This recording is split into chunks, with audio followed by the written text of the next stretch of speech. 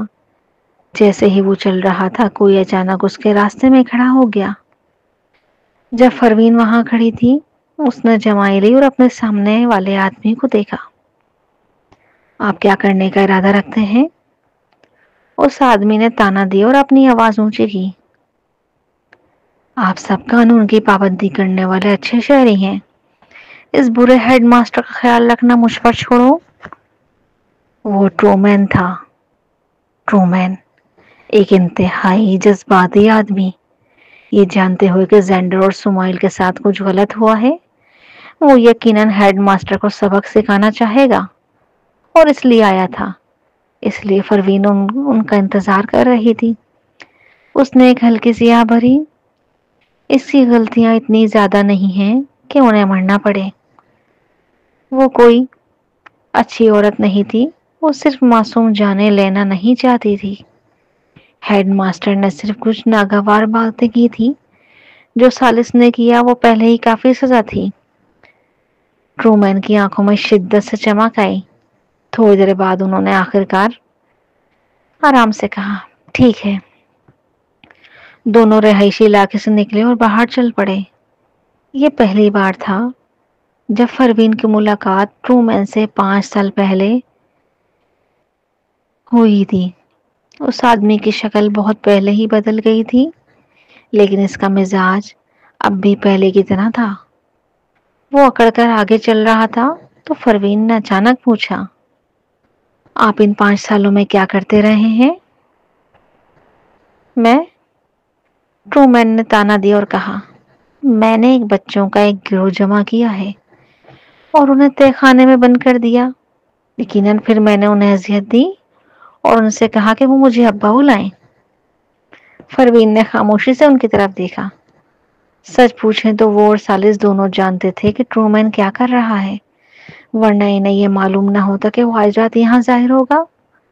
Truman نے یقیناً بچوں کا ایک گروہ جمع کیا تھا، لیکن وہ سب ایسے بچے تھے جنہیں ان کے والدین نے چھوڑ دیا تھا، یا وہ بیمار تھے یا جسمانی طور پہ معذور تھے۔ اس نے ان کی پرورش کے لیے ایک آرفنیج قائم کیا تھا۔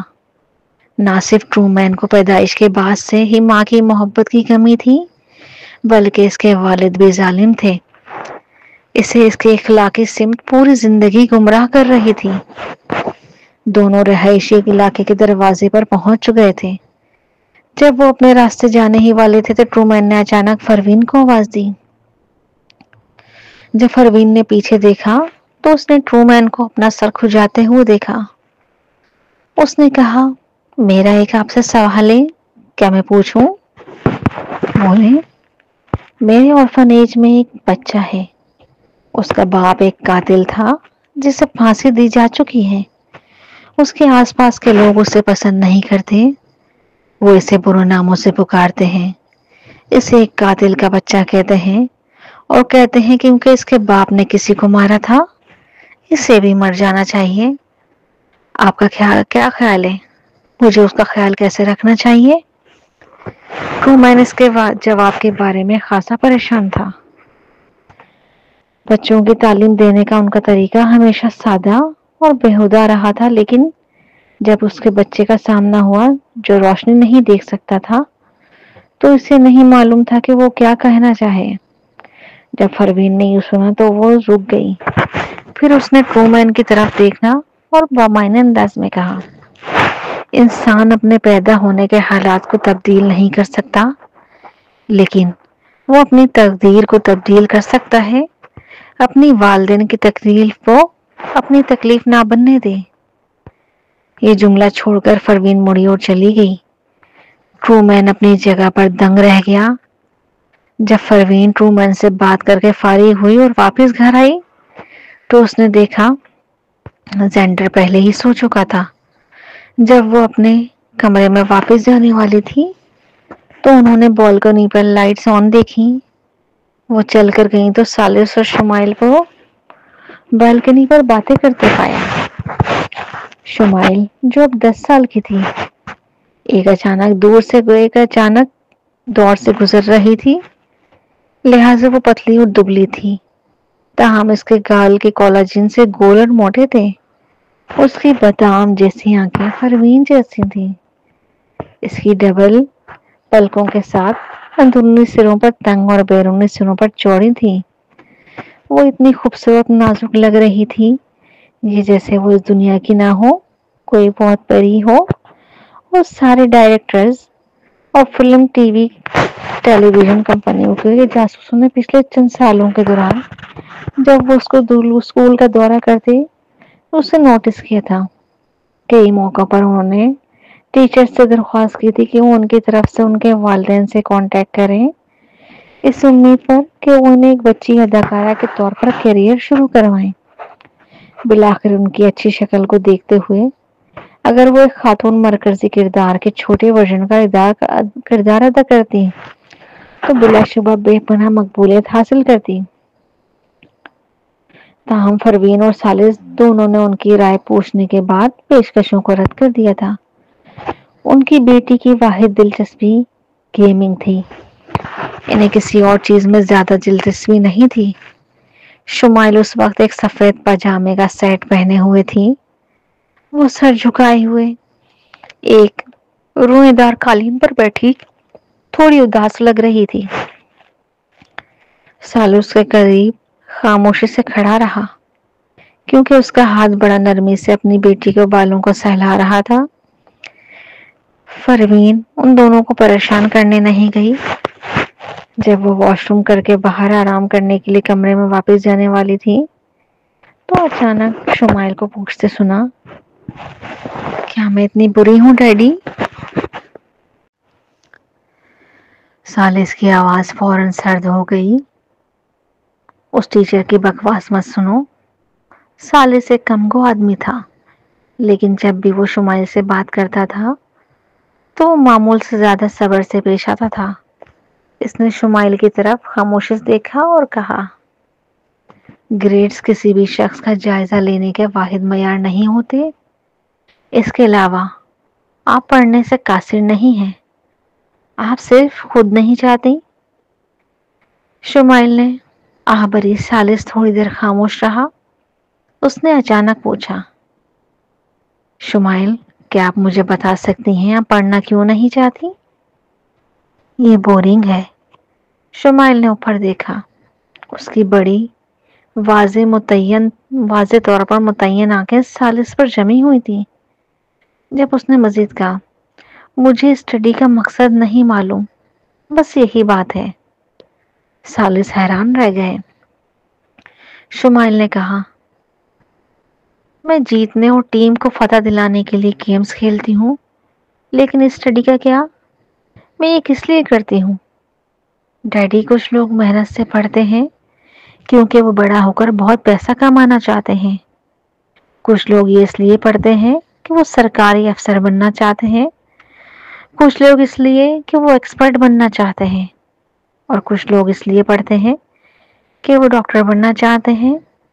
لیکن مجھے نہیں معلوم کہ میں کیا کرنا چاہتی ہوں۔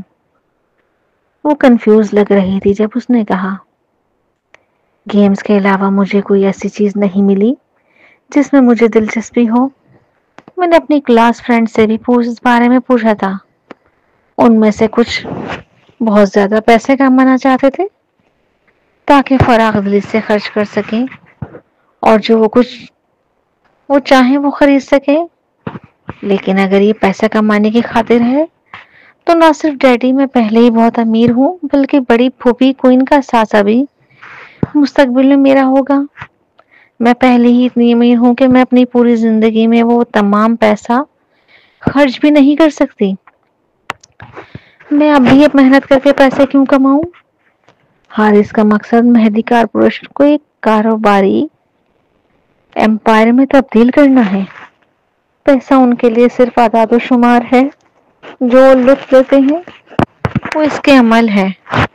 زینڈر ایک ڈاکٹر بننا چاہتے ہیں، وہ اس شخص کو سر سے بدلنے کا راستہ تلاش کرنا چاہتے ہیں، لہذا انہیں بھی اپنے مقصد کو حاصل کرنے کا وسیع علم کی ضرورت ہے۔ لیکن میں بہت ڈیفرنٹ ہوں۔ میں ابھی صرف گیمز کھیلنا چاہتی ہوں، اور میں اسٹڈی نہ بھی کروں تب بھی میں وہ کام کر سکتی ہوں۔ تو مجھے اسٹڈی کیوں کرنا چاہیے؟ کیا مجھے یہ صرف اس لیے کرنا چاہیے کہ دوسرے میری تھوڑی سی تعریف کریں؟ سالس نے جب یہ سنا تو وہ خاموش ہو گیا۔ شمائل نے اس کی طرف مڑ کر دیکھا اور خاموشی سے اس کا انتظار کرنے لگی۔ سالس نے آہستگی سے شمائل کے بالوں کو سہلایا۔ شمائل، اگر آپ کی ممی اور میں اور یہاں تک کہ آپ کے بھائی بھی مستقبل میں آپ کو کبھی تنہا نہیں چھوڑیں گے، آپ کو خود ہی اپنا دفاع کریں۔ میں چاہتا ہوں کہ آپ اپنی طاقت سے اپنے مسائل کو حل کرنے کی صلاحیت ہو۔ شمائل حیران رہ گئی۔ یہ ایک نایاب موقع تھا جب سالس مسکرایا۔ اس نے شمائل سے کہا، جو کچھ آپ لوگ ابھی سیکھ رہے ہیں وہ فیوچر میں آپ لوگوں کے بہت مفید ہوگا۔ آپ شاید اپنی پوری زندگی میں ان میں سے کچھ چیزوں کو استعمال نہ کریں، لیکن یہ علم ایک بنیاد بناتے ہیں۔ ہو سکتا ہے آپ کو ابھی گیمنگ میں دلچسپی ہو، لیکن ناممکن ہے کہ آپ پوری زندگی صرف گیم کھیلتی رہیں گی۔ میں نہیں چاہتا آپ فیوچر میں جب آپ کو دوسری چیزوں میں دلچسپی پیدا ہو تو آپ ایک ایسی شخصیت بن جائیں جو صرف بے بسی سے دیکھ سکتی ہو، بیسکس کی کمی کی وجہ سے کچھ بھی کرنے سے قاصر ہو۔ شمائل، آپ کی زندگی بھی بہت لمبی ہے۔ آج جو بھی محنت آپ کرتی ہیں وہ مستقبل میں آپ کا اعتماد بڑھائے گی۔ سالس نے بات کرنے کے بعد شمائل کی طرف دیکھا۔ ان کی بیٹی کی نقوش بہت اٹریکٹیو تھے، لیکن جب اس نے ان کی باتیں سنی تو وہ سوچ میں غرق لگ رہی تھی۔ سالس خاموشی سے کھڑا ہو گیا اور اس نے سوچنے کے لیے اسے وقت اور اسپیس دی۔ جیسے ہی مڑا، اس نے پروین کو دیکھا جو قریب ہی کھڑی تھی۔ اس نے اپنی آئی برو اٹھا کر ہلکے سا مسکرایا۔ اس کی آنکھ کے کونے پہ دل تھوڑا سا چمک اٹھا، پھر وہ تیزی سے اس کی طرف بڑھا۔ دونوں ایک ساتھ کمرے میں واپس آ گئے۔ اس رات جب سب لوگ اپنے کمروں میں جا چکے، شہر کے لائٹس دور دھندلے ستاروں کی طرح جھلملاتی نظر آ رہی تھی۔ چھت پر گہری رات کے آسمان کے نیچے پروین اور ثالث اکیلے تھے۔ ہوا ہلکی ہلکی چل رہی تھی۔ پروین ریلنگ کے ساتھ ٹیک لگائے کھڑی تھی۔ ایک ہاتھ میں کافی کا مگ تھا، جبکہ دوسرا ہاتھ بے خیالی میں اپنے بازو پر پھیر رہی تھی، جہاں کبھی انجیکشنوں کے نشان تھے جنہیں اب بھی وہ ٹٹولیں تو جلد کے نیچے آج بھی درد کی یاد جاگ جاتی۔ ثالث آج خاموشی سے ان کے پاس کھڑا ہو گیا۔ آج تم پوری ملاقات میں بہت پرسکون لگ رہی تھی، اس نے دھیرے سے کہا۔ کبھی کبھی سوچتا ہوں یہ وہی لڑکی ہے جسے میں نے پہلی بار ایک تنگ سرد کمرے میں دیکھا تھا، جس کی رگوں میں زہر دوڑ رہا ہوا تھا اور جس کی آنکھوں میں صرف غصہ تھا۔ پروین نے ہلکی سی ہنسی کے ساتھ کہا، وہ غصہ اگر نہ ہوتا تو شاید آج میں یہاں نہ ہوتی۔ وہ لوگ چند لمحے خاموش رہیں، پھر آہستہ سے بولیں، یاد ہے جب میں نے پہلی بار سنا تھا کہ میرے جسم میں V16 ہے؟ مجھے لگا تھا یہ بھی کوئی ایک اور قید ہے، کوئی اور زنجیر۔ پہلے میں اولڈ کنگ کی تجربہ گاہ میں قید تھی، پھر امپیریل لیگ کی سازشوں میں، پھر عثمان کے جال میں، اور آخر میں یہ جان کر کے خود میرا خون ہی ایک راز ہے۔ مجھے لگا تھا میں کبھی آزاد نہیں ہو سکوں گی۔ ثالث نے اس کی طرف دیکھا۔ پھر بھی تم نے سب کے باوجود زندہ رہنے کا انتخاب کیا۔ نہیں، میں نے بہت دفعہ ہار ماننے کی کوشش کی۔ جب یہ ریانہ گئی تھی، پروین نے سر جھٹک کر کہا، جب تم مجھ سے نفرت کرتے تھے، جب تم ہر بات میں مجھے امپیریل لیگ کی آنکھوں سے دیکھتے تھے، جب زینڈر کو میں نے پہلی بار لیب کے باہر سرد فرش پر دیکھا تھا، ایک نمبر، ایک فائل کے طور پر، اور پھر جب میں نے خود موٹی ہو گئی تھی، دوائیں، ہارمونز، بلڈ ٹیسٹ، مجھے لگتا تھا میں کبھی بھی ایک عام عورت نہیں بن سکوں گی۔ ثالث نے قدم آگے بڑھایا، آہستہ سے اس کے مگ ہاتھ سے لیا اور اپنا دوسرا ہاتھ اس کے ہاتھ پر رکھ دیا۔ تمہیں کبھی بھی عام نہیں ہونا تھا پروین، وہ دھیرے سے بولا۔ تم ایکسٹرا آرڈنری ہو تاکہ باقی سب زندہ رہ سکیں۔ پروین کے لبوں پر ایک کڑوی سی مسکراہٹ آئی۔ اس غیر معمولی ہونے کی قیمت میرے ہر رشتے نے ادا کی۔ تمہاری ماں، تمہاری بہن، تم خود، زینڈر، حارث اور شمائل، یہ سب میری کہانی کا حصہ بن گئے، چاہتے ہو یا نہیں۔ ثالث نے آہستگی سے اس کا ہاتھ تھاما۔ ہاں، اس نے سچائی سے کہا، ہاں، لیکن تم نے بھی ہمارے لیے قیمت ادا کی۔ تم نے اپنی آزادی دی، اپنے خواب دیے، اپنا جسم ایک جنگ کا میدان بنا دیا، صرف اس لیے کہ V16 کسی غلط ہاتھ میں نہ جائے۔ اگر اس دن ہاسپٹل میں تم ہار مان لیتی، اگر تم زینڈر کو اپنے سامنے مرتا ہوا دیکھ لیتی اور کچھ نہ کرتی، تو شاید آج یہ گھر، یہ ہنسی، یہ رات کچھ بھی نہ ہوتی۔ پروین کی پلکیں نم ہو گئی۔ وہ دھیمی آواز میں بولی، کبھی کبھی سوچتی ہوں کہ شاید یہ سب اس دن شروع ہوا جب میں موٹی سے پتلی ہونے کے چکر میں اپنے جسم کے ساتھ کھیلتی رہی، خود کو ختم کرتی رہی۔ یہ ماسیر ممنوع شاید شروع ہی تب ہوا تھا جب میں نے خود اپنے اوپر پہلا ظلم کیا۔ ثالث نے فوراً اس کی بات شروع کی۔ نہیں، ماسیر ممنوع تب شروع ہوا جب ایک ڈری ہوئی، بکھری ہوئی لڑکی نے، جسے ہر طرف سے صرف کنٹرول کیا جا رہا تھا، پہلی بار خود فیصلہ کہ وہ بھاگے گی، لڑے گی، اور جیتے گی تو اپنے نام سے جیے گی۔ تم نے اپنا نصیب خود پایا ہے پروین۔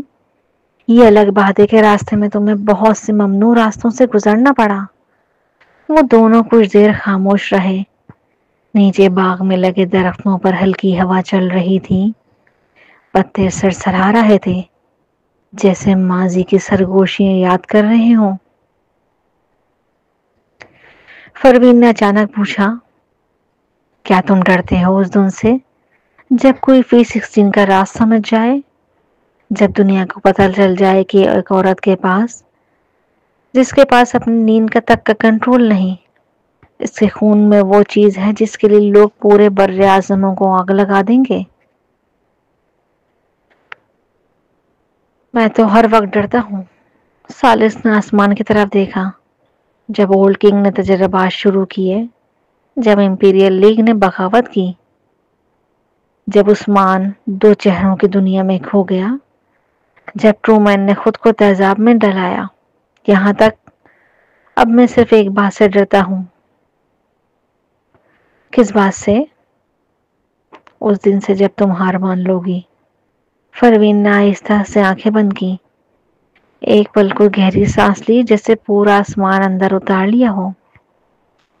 وہ دن نہیں آئے گا، اس نے مضبوط لہجے میں کہا، کیونکہ اب میرے پاس لڑنے کو کوئی ایک نہیں، کئی وجہ ہیں اور کئی وجوہات ہیں۔ تم ہو، ہمارے بچے، اور وہ اوپر دیکھ رہے ہوں گے۔ میں نے اس کی قربانی ضائع نہیں ہونے دی زینڈر۔ اور زینڈر، وہ بچہ جس سے پہلے میں نے تجربہ سمجھا تھا، اب وہ میرے لیے زندگی بن گیا ہے۔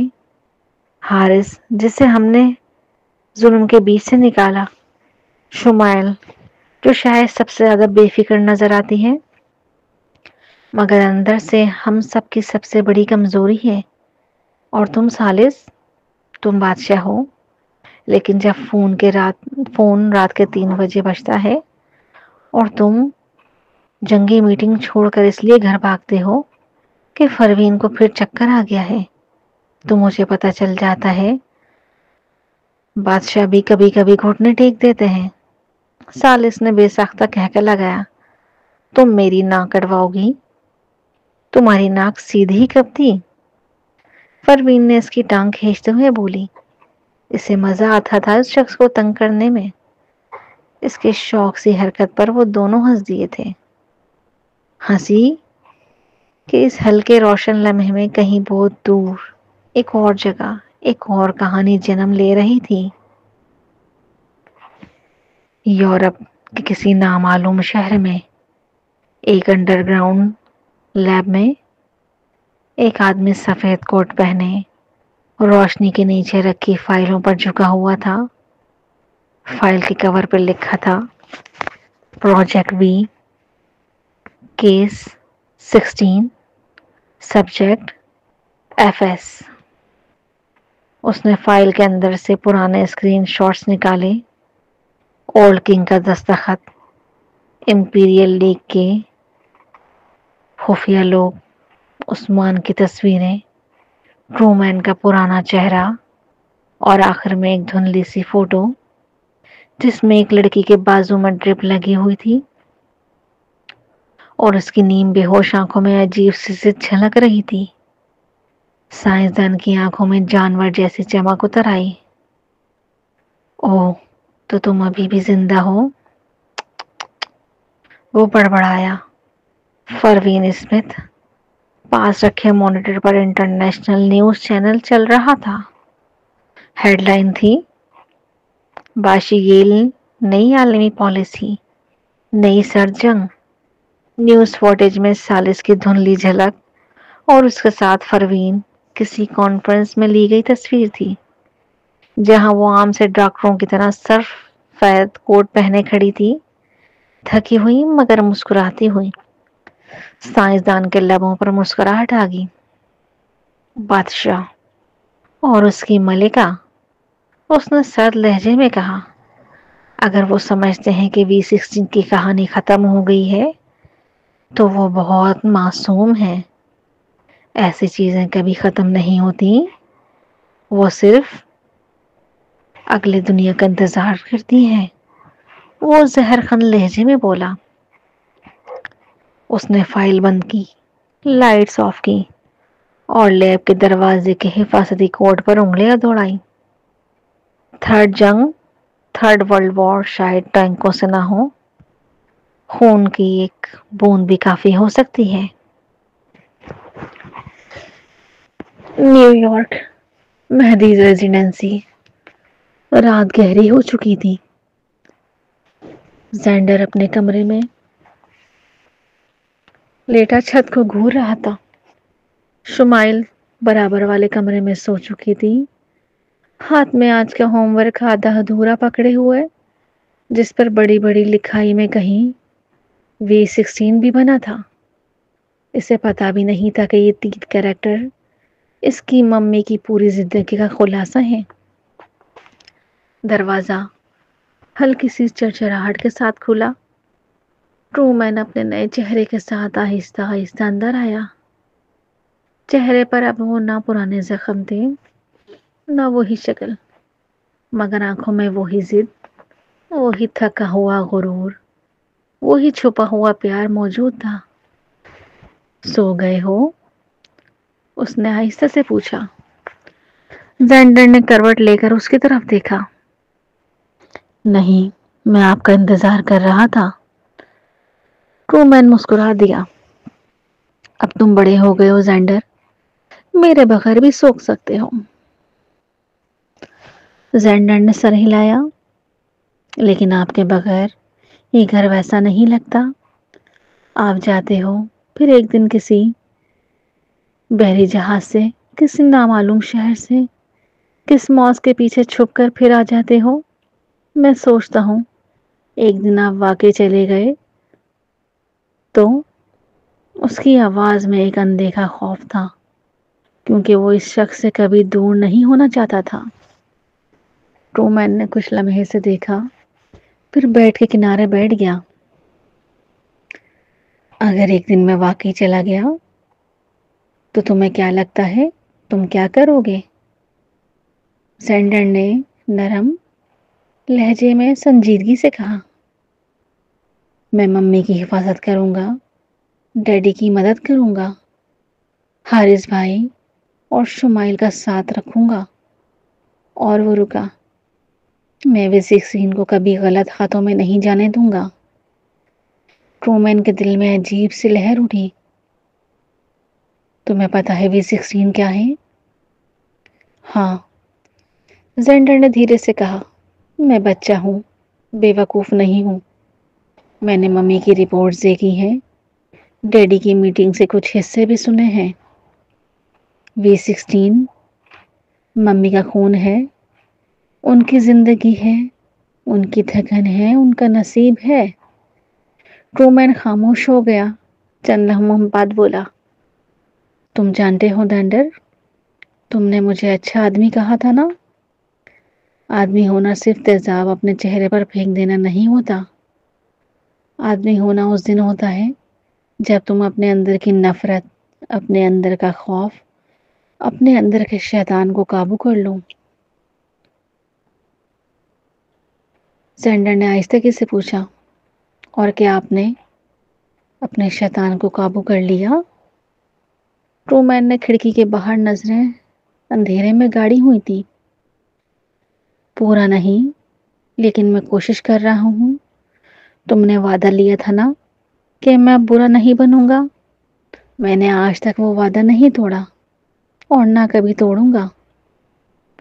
زینڈر کے چہرے پر ہلکی سی مسکراہٹ آ گئی۔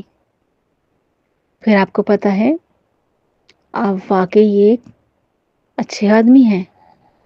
ٹرومین نے اس کے سر پر ہاتھ پھیرا۔ سنو، مسیر ممنوع یہاں ختم نہیں ہوتا زینڈر۔ تمہاری ممی، ڈیڈی، تم خود، ہم سب ابھی پہلی کتاب کے آخر میں کھڑے ہیں۔ اگلی کتاب میں تمہیں شاید مجھ سے زیادہ مضبوط بننا پڑے گا۔ زینڈر نے فوراً کہا۔ میں تیار ہوں، بس آپ میرے ساتھ رہیں گے نا؟ ٹرومین نے دھیرے سے جواب دیا۔ جب تک میرے جسم میں سانس چلے گی، میں تمہارے ساتھ رہوں گا، اور اگر کبھی نہ رہا تو تم ہر فیصلے کی وجہ سمجھ جاؤ گے۔ زینڈر نے آنکھیں بند کی اور پہلی بار کئی سالوں میں سکون کی نیند اس پر یوں اتری جسے کوئی بھاری بوجھ کندھوں سے ہٹ گیا ہو۔ گرومین کچھ دیر اس کے پاس بیٹھا رہا، پھر خاموشی سے اٹھا، لائٹ بند کی اور باہر آ گیا۔ گھر کے کوریڈور میں ہلکی روشنی جل رہی تھی۔ دیوار پہ لگی فیملی فوٹو میں پروین، سالس، زینڈر، حارث، شمائل، مسز مہدی اور دور کونے میں کھڑی ایک دھندلے سے سائے کی شکل تھی جو فوٹو کھنچواتے وقت بھی ہنس رہا تھا مگر ضرور کھڑا تھا۔ ٹرومین وہ تصویر کے سامنے آ کر رکا۔ مسیر ممنوع، وہ دھیرے سے بولا، تم نے ہم سب کو جوڑ بھی دیا اور توڑ بھی دیا۔ دیکھتے ہیں اگلی بار تم ہمیں کہاں لے کر جاتے ہو۔ اس نے لائٹ آف کی اور گھپ اندھیرے میں گھر سے خاموشی سے نکل گیا۔ اس رات جب پورا گھر آخر کار گہری نیند میں ڈوب گیا، زینڈر نے اپنی کتاب سینے سے لگائی، حارث نئے خوابوں کی دنیا میں، شمائل اپنے چھوٹے سے تکیے میں منہ چھپائے، تب پہلی بار اس گھر کی فضا میں وہ سکون اترا جس کے لیے سب سالوں تک چلتے رہے، بجھتے رہے تھے۔ جنگیں ختم ہو چکی تھی، دشمن بکھر چکے تھے، رازوں کا بوجھ اوجھل ہو رہا تھا۔ بالکنی میں کے کونے میں کھڑی پروین نے خاموشی سے پورے گھر کو دیکھا۔ دیوار پر ٹنگی تصویروں میں ان سب کا سفر جھلملاتا رہا، درد، ہنسی، خوف، محبت، سب ایک ساتھ۔ پیچھے سے آ کر سالس نے اس کے کندھوں پر آہستہ سے ہاتھ رکھا، پھر اسے اپنی طرف پلٹا کر اس کی پیشانی پر بوسہ دیا جیسے برسوں کی تھکن ایک لمحے میں اتار دینا چاہتا ہو۔ پروین کی آنکھیں نم تھیں مگر چہرہ پرسکون، وہ سکون، وہ امن جو اسے کبھی میسر نہیں آیا تھا، آج پہلی بار اسے چھو کر گزر رہا تھا۔ سالس نے دھیرے سے سرگوشی کی، اب کوئی ہمارا کچھ نہیں بگاڑ سکتا، نہ ماضی، نہ خون، نہ دشمن، یہ گھر، نہ یہ زندگی، اب صرف ہماری ہے زندگی۔ پروین نے مسکرا کر اس کے سینے پر ہاتھ رکھا اور پہلی بار دل سے کہا، ہاں، اب ہمارا مشکل وقت واقعی ختم ہو چکا ہے، باقی سب کا آغاز ہے ایک نئی اور پاکیزہ زندگی کا آغاز۔ دونوں ایک دوسرے میں سمٹ گئے۔ نیچے پورا گھر سکون سے سانس لے رہا تھا اور اوپر آسمان پر پہلی بار ستارے خاموشی سے دعائیں دے رہے تھے۔ اس رات شاید شہر کے کسی اور کونے میں، کسی قہوہ خانے میں، کسی اور دفتر میں V16 کے بارے میں ایک نئی میٹنگ ہو رہی تھی۔ شاید کسی نئے دشمن نے پروین کے پیچھا کرنے کا فیصلہ کیا ہو، شاید امپیئر لیگ کے بچے کچے ٹکڑوں نے خود کو دوبارہ جوڑنے کی قسم کھائی ہو۔ لیکن ابھی اس ایک لمحے میں پروین کے لیے، سالس کے لیے، زینڈر، حارث اور شمائل کے لیے مسیر ممنوع کا پہلا موسم ختم ہو چکا تھا۔ اس موسم میں انہوں نے اپنے خوف کا سامنا کیا، اپنی سرحدوں کو پار کیا، اپنے پیاروں کو کھویا اور پھر دوبارہ پایا، اپنے جسم کو ایک تجربہ گاہ، اپنے دل کو میدان جنگ بنتے دیکھا، اور سب سے بڑھ کر انہوں نے یہ سیکھ لیا، اگر ممنوع نصیب بھی اگر انسان خود لکھنے کی ہمت کرے تو بدل سکتا ہے۔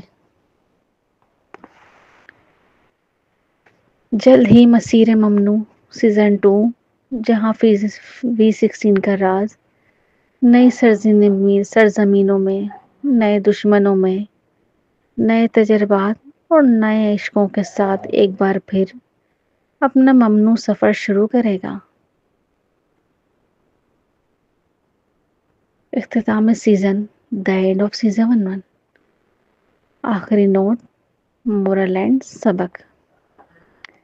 اس پوری کہانی کے آخر میں اگر کوئی ایک جملہ میں خلاصہ کیا جائے تو بس اتنا ہے، نصیب ممنوع ہو سکتا ہے، نصیب خراب ہو سکتا ہے، لیکن اگر عدل الہی کبھی ممنوع نہیں ہوتا۔ ریانہ، شزا اور شزا کی ماں نے مل کر پروین کی زندگی کو برسوں تک عذاب بنا دیا۔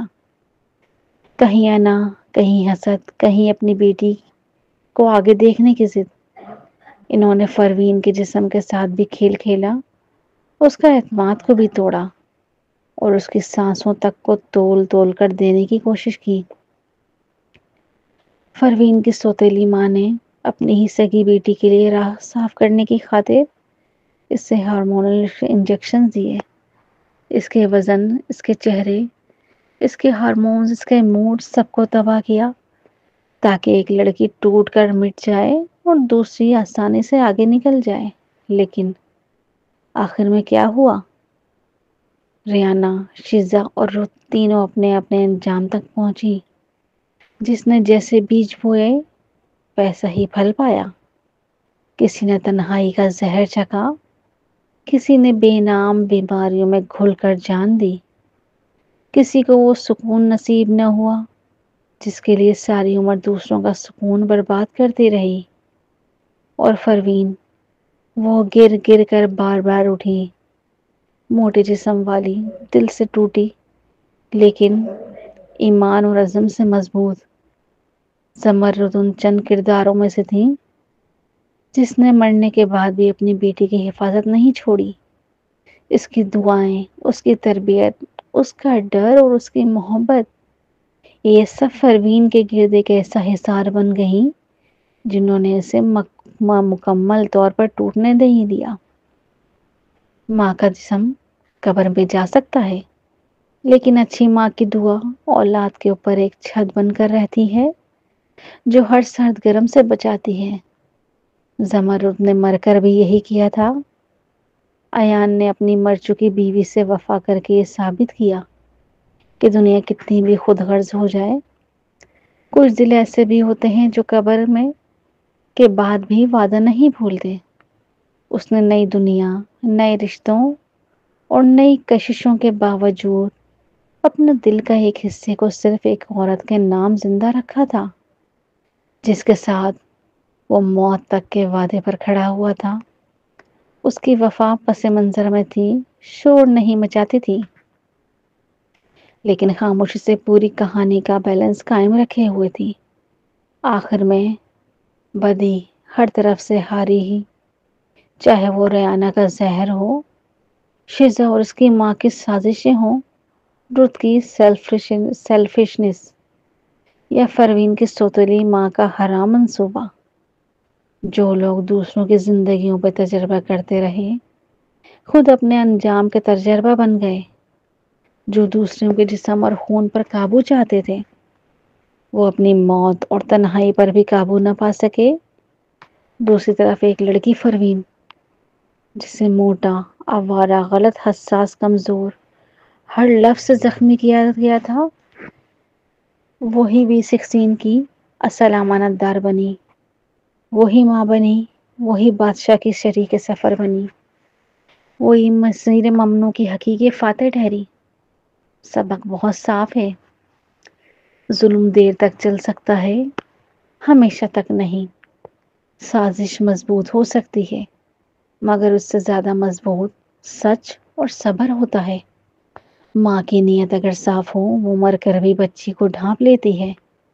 باپ یا شوہر کی وفا کر سچی ہو تو وہ اگلی نسل تک کا نور بن کر اترتی ہے، اور جس کے نصیب کو سب ممنوع سمجھ کر روند رہے ہوں، اللہ اگر چاہے تو وہی نصیب ایک دن سب کے لیے مثال بن کر کھڑا ہو جاتا ہے۔ مسیر ممنوع کی یہ کہانی یہاں ختم نہیں ہوتی، لیکن یہ پہلا سفر صاف کہہ گیا۔ بطنی جدی بھی ہوشیار ہو آخر میں پھر ہار بھی اسی کی ہوتی ہے۔ یہ پیغام ان سب کے نام جو پڑھ تو سب کچھ لیتے ہیں مگر دل سے کچھ واپس نہیں دیتے۔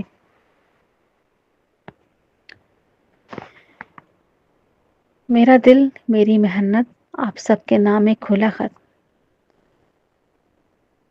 سب سے پہلے ایک بات صاف سن لیں، یہ صرف شکایت نہیں، یہ فریاد بھی ہے اور سمجھانے کی آخری کوشش بھی۔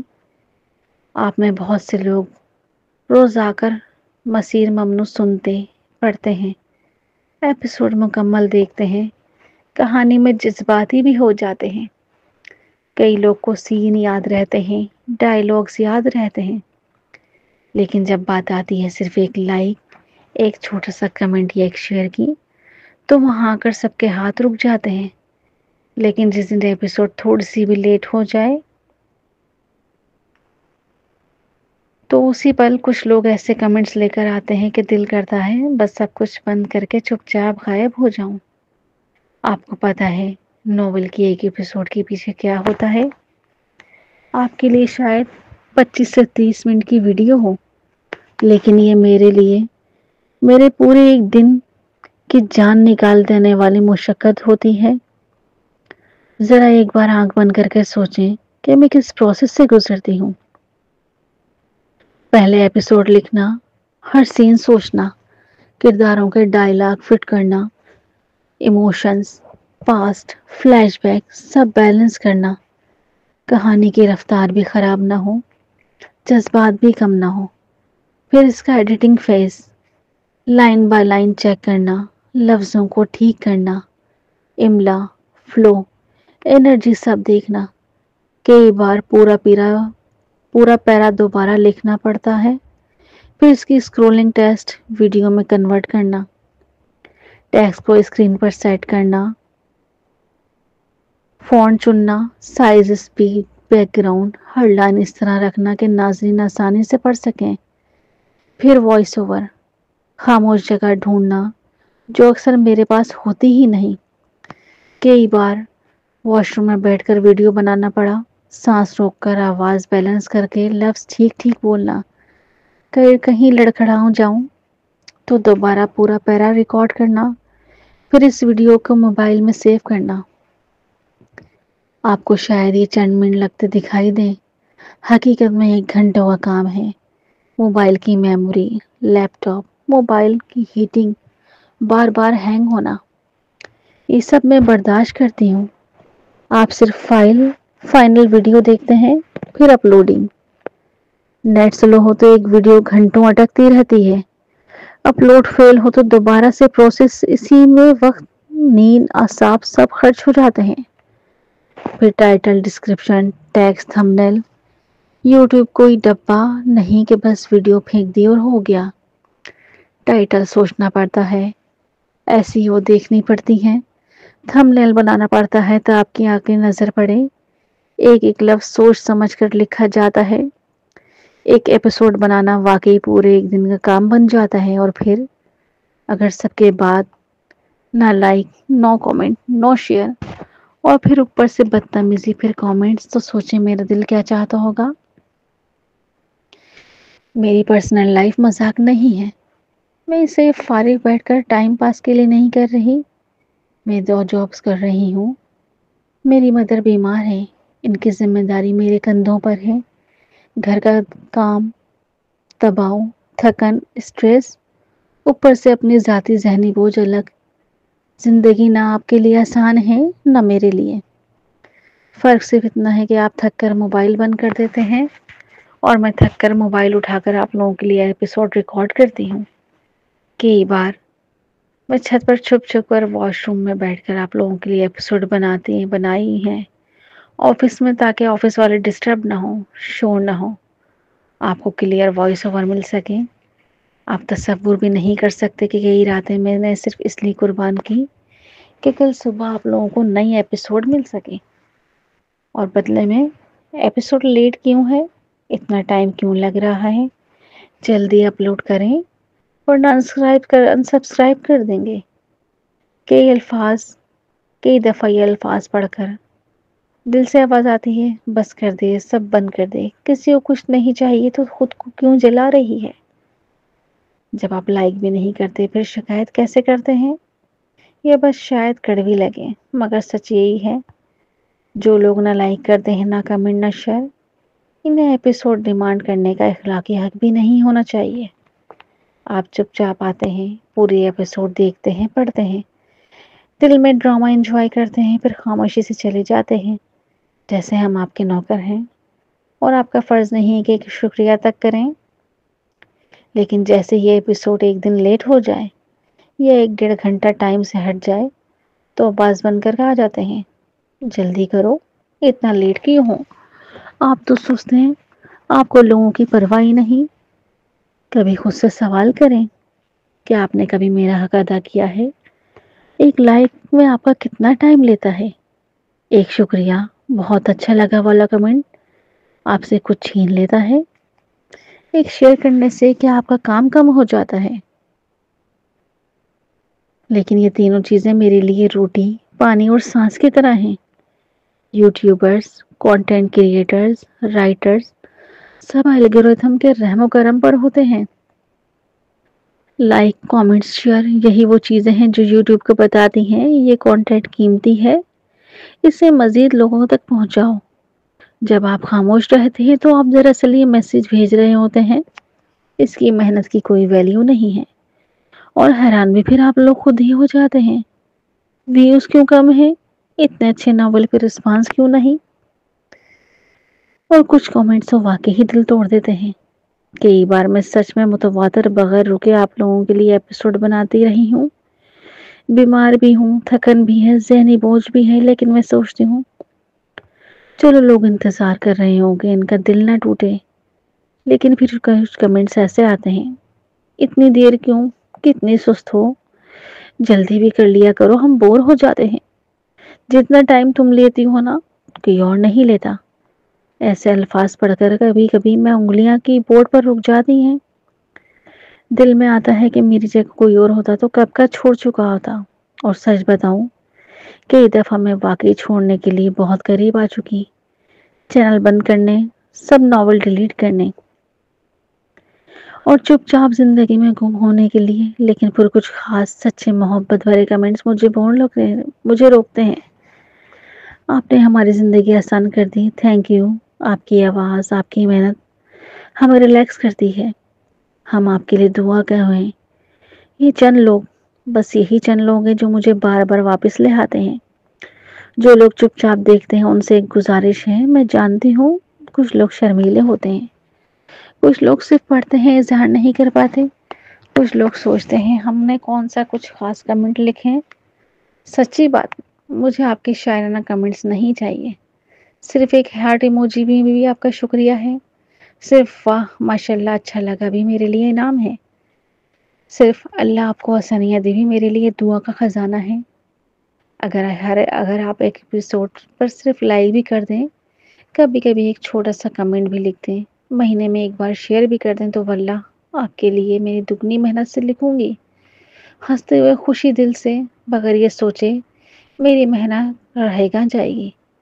مگر جو بدتمیزی کرتے ہیں ان کے لیے سیدھا پیغام، جو لوگ نہ لائک کرتے ہیں، نہ کمنٹ، نہ شیئر، اور اوپر سے ایٹیٹیوڈ اور بدتمیزی بھی دکھاتے ہیں، ان کے لیے میرا صرف سیدھا اور کڑوا میسج، اگر آپ میری محنت کی قدر نہیں کر سکتے تو آپ کو ایپیسوڈ ڈیمانڈ کرنے کا حق نہیں۔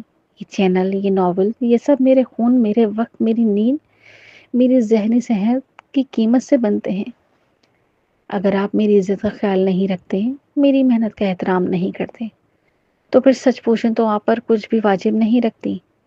اس لیے اگر آنے والے وقت میں یہ فیصلہ کروں میں یہ اب کوئی نیا ناول نہیں لکھوں گی، تو اس سے پہلے آپ سب میں ہر شخص اپنے دل پر ہاتھ رکھ کے سوچیں، کیا میں نے کبھی اس کریٹر کو وہ رسپانس دیا جو وہ ڈیزرو کرتی ہے؟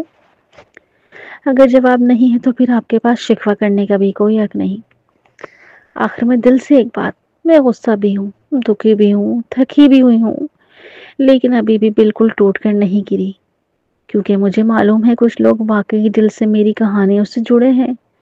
میری سب پیاری بہنوں بھائیوں جو لائک کرتے ہیں، شیئر کرتے ہیں، کمنٹ کرتے ہیں، حوصلہ سے دیتے ہیں، دعا دیتے ہیں۔ آپ کے لیے میں واقعی شکر گزار ہوں۔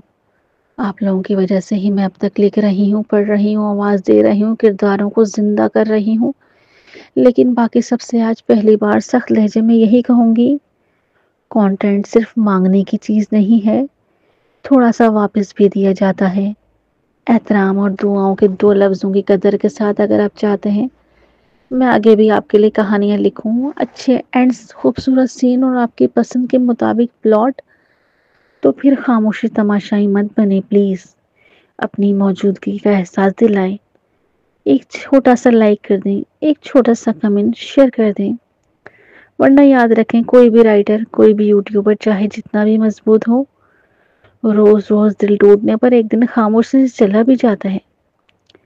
میرا اللہ گواہ ہے، اگر میں کل یہ سب چھوڑ بھی دوں تو اس سے پہلے میں آپ سب کو آج اچھی طرح بتا دینا چاہتی تھی کہ یہ صرف ایک ویڈیو نہیں ہوتا، یہ کسی کی پوری زندگی کا ٹوٹا ہوا وقت ہوتا ہے جو وہ آپ کو تحفے میں دے رہا ہوتا ہے۔ برائے مہربانی ہم رائٹرز کی قدر کیجیے، ہمارے چینل کو زیادہ نہیں تو ایک لائک اور شیئر کر دیا کیجیے پلیز۔ تھینک یو، فی امان اللہ۔